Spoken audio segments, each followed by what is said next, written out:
Hello everybody and welcome back to the FM24 European Journeyman Save, and I hope you enjoyed the last episode, the introductory save. We found out where we're going to be managing, but not who we're going to be managing or how we're going to be managing them. There's a lot to get through in this episode. Let's crack on. Yes, hello everybody, welcome back to the save, and fellow managers, we are managing this team that I cannot pronounce. That didn't work. This team that I cannot pronounce, FC Nagykanizsa. Yes, they are pretty dreadful. They play in red or white or blue, which is quite easy. They have no legends, no icons, no favoured personnel, or any rivalries to speak of. They were founded in 1866. They are a professional club. They play in the second division of Hungary. They just got promoted. They are predicted to finish 16th, which is bottom. We'll get onto that in a minute. The finances are okay, regional reputation, basic training facilities, and basic youth facilities. They couldn't be more average if you tried, or more just below average. No derbies, no legends, no icons, and basic training facilities. It is very impressive. It is the 1st of July. We are into the new season, and the league has 16 teams in it. Last time we looked, it definitely didn't have 16. It had 18 teams in it, but 4 teams have gone down and only 2 came up.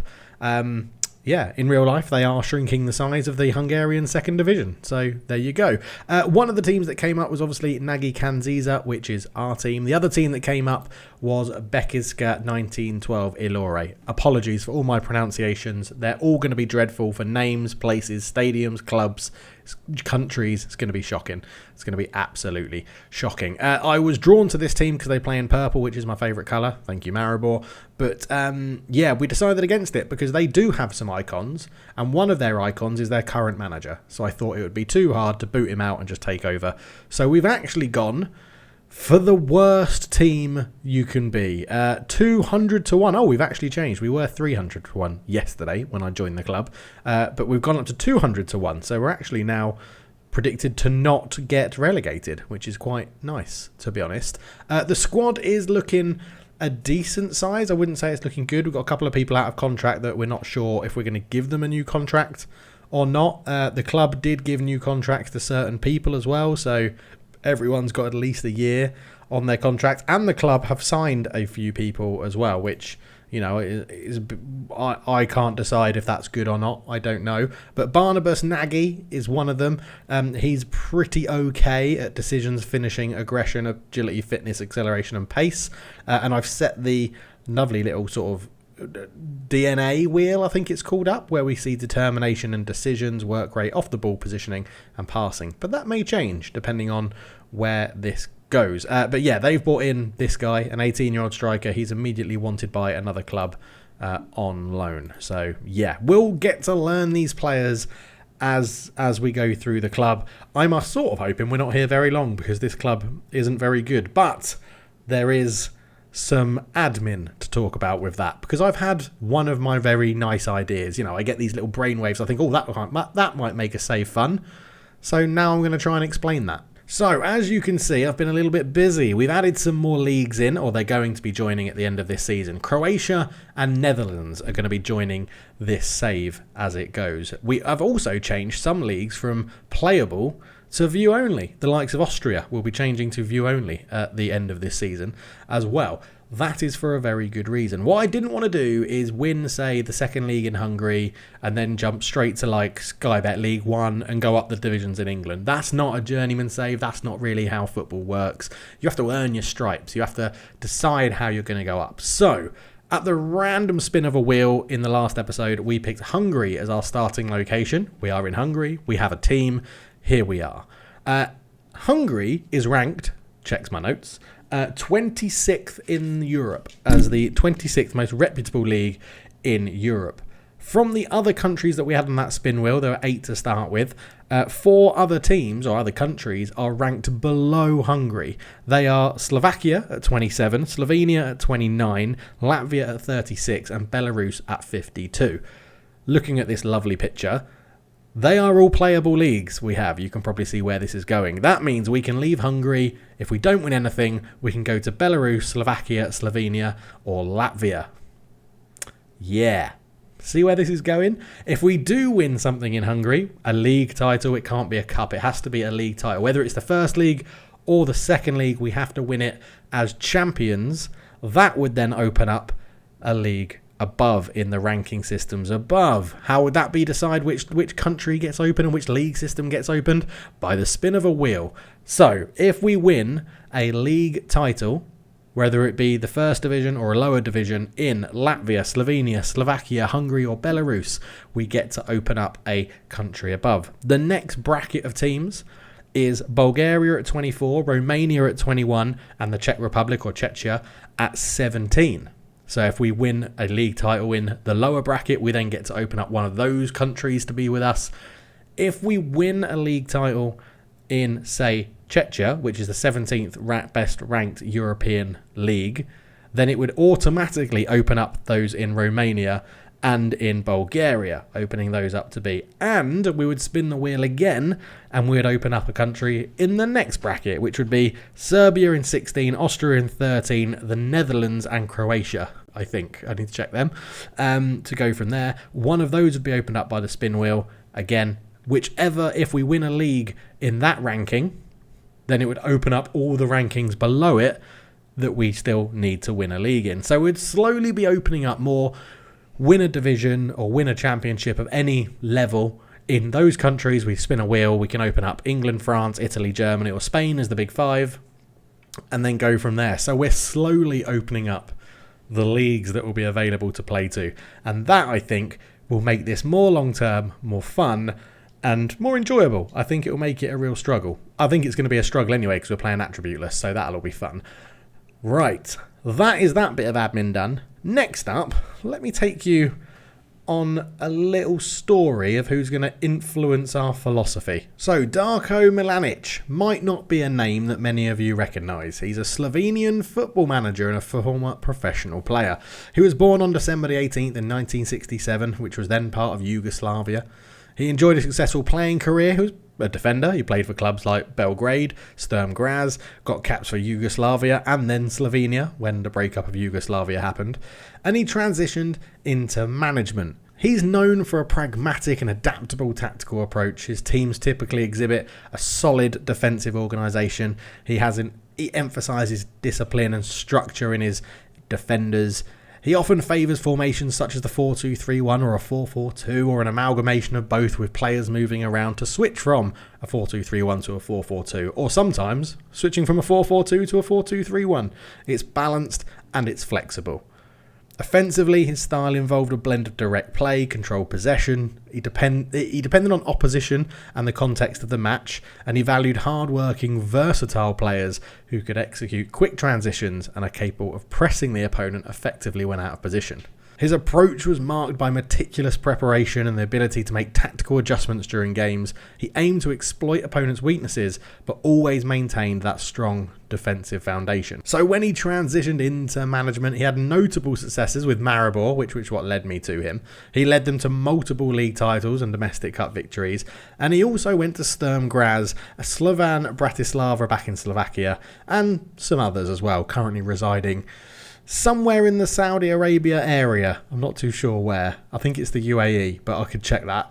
But his infamous stint, I will say, was at Leeds United. Given a 3-year contract at Leeds United, he lasted 3 months and 6 games before being sacked, in a period that I think most Leeds fans will agree was absolutely bonkers, thank you to their chairman. But he did actually establish himself as a prominent figure in European football. The success he had with Maribor is pretty much his legacy, and we're going to be using him as a basis for how we're playing. So you might then ask, what does that mean for us? Well, that means throughout this save, we're going to be using a 4-4-2 or a 4-2-3-1, or a system that moves from a 4-2-3-1 to a 4-4-2, or moves from a 4-4-2 to a 4-2-3-1. That is the only stuff we're allowed to use. We have to be structured, we have to be organised, we have to be disciplined, we have to have a very strong back four, which means we're looking to not concede many goals, and we have to look to potentially sometimes press the opponent, sometimes not, make changes in games. And you can see where I'm going. It's bringing in another element of the Youth Academy Challenge, which we started to do in adapting our systems depending on who we're playing against. And I'm very excited by that, because I think a lot of the tactical side of Football Manager gets underappreciated. I think there's a lot of plug and play in Football Manager. So this philosophy could get us sacked. It could mean we're failures, but we are going to stick with it everywhere we go. So what does that mean actually in the game? So tactically, there's a few things I'm going to be looking out for. Basically, this is not a system we're going to play. This is just a system that is in here that I've picked randomly. We'll be moving it around, even though it is a 4-2-3-1. But there's certain things I think we can sort of look at, right? If we let's just quick pick our team, and we'll get some people in here and go through it. We are currently on a balanced mentality. I think mentality wise we can change as we go, playing different opponents. In terms of in possession, we haven't set up anything yet, but we need to set up something which is a structured system and allows us to have a solid defensive line and potentially press forwards and see how we get on, really. But that's what we're going to do. We're going to try and use the Darko Milanic system, preferably pulling on his Maribor time more than other stuff to see how it goes. But it will be a 4-4-2, so either a 4-4-2, which would be relatively flat, you know, as we do, like this, a relatively flat 4-4-2, such as this, or a 4-2-3-1 that we saw before, or a system that moves players around to get into a 4-2-3-1 sort of structure. So, for example, you could have like two up front in a 4-4-2. One of them drops into, I don't know, potentially a false 9, which means he would drop back, and then you have two very attacking wingers in your 4-4-2, like this, as these two gentlemen are going to accurate. And then as that plays out, you sort of get someone dropping down, these guys pushing up really high, and there is your 4-2-3-1 in a sort of transition, potentially. Of course, you can use a 4-2-3-1 to get to a 4-4-2 as well. That's probably a little bit easier. You'd have wingers out here on maybe support, or inside forwards on support, or probably wingers on support, and then a shadow striker which would push up into the channels alongside. You get a bit more of a 4-2-4, but I still think it has the sort of basis that we're looking for. In terms of what we can show on here, just to let you know about the skin, you can show all of these nice things as well. Now, the only thing that's a little bit not annoying about this skin, but is something that I'd like to see maybe added to it, is that in the traditional skin, which I might be able to load in just a minute, you normally do get a little thing in the match screen that says like this is a structured system or a flexible system, and that is something I'd like to see, because that is fundamentally one of the things we want to bring into this game, a structured, organized, disciplined team. So I'm going to load up a different skin and just see if it is in it. Okay, so I've just loaded up the standard Football Manager skin at the moment, and you can see down here, team fluidity, structured. So that is what we're aiming for. We're aiming for a structured system. So we may have to check in and out of different skins if we can, or I might get in touch with FM Musterman and see if there's a way that you can find it within his skin, because I know it's not there. But at the moment, for example, this 4-2-3-1 is a structured system, which is what we'll be after. If that turns to fluid, then we've done something wrong away from what Darko Milanic would have wanted. So we don't want to be annoying Darko Milanic. And if we just quickly go and find him, I know we're on the wrong skin, but he is in the game, Darko Milanic. He is currently manager at Benias. I did say I'd find out where that is, and Benias is in the UAE, so I was right. But yes, these are his attributes. We're not going to look at any other attributes in this save except for his.